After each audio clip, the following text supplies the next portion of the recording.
Hello and welcome back to the channel. I'm Joe McClamrock with Pro Earth Landscaping. Today we are in beautiful downtown Greensboro at the Children's Museum on a really awesome project, and it's going to be a lot of fun to work with them. So let's walk through what we're getting ready to start.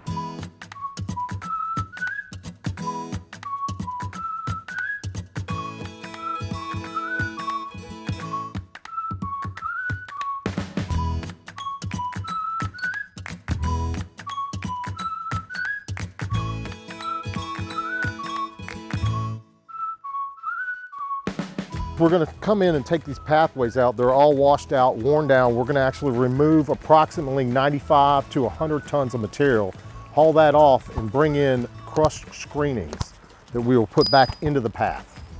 So as you can see, these pathways are eroded. There's a lot of weeds in them, a couple different materials over the years that have been added. And what we need to do is we're going to come in here and take out this first 3 to 4 inches.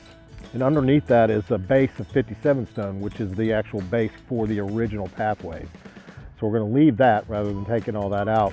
And we're going to just get this first little layer of stuff off here. It's approximately 3, maybe 4 inches at most. Kind of expose the side landscaping rails here.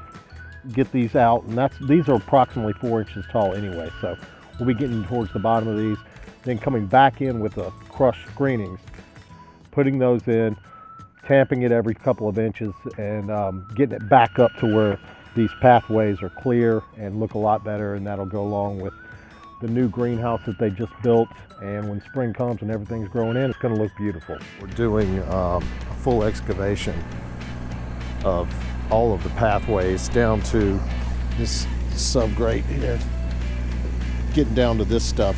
Want to leave that in to have a nice base for the screenings that are coming in. We're loading all of this with the MT100. We're taking it out down the pathway and loading it into the cat, and then taking the cat out to the other side here and dumping it. So that's what we're doing today.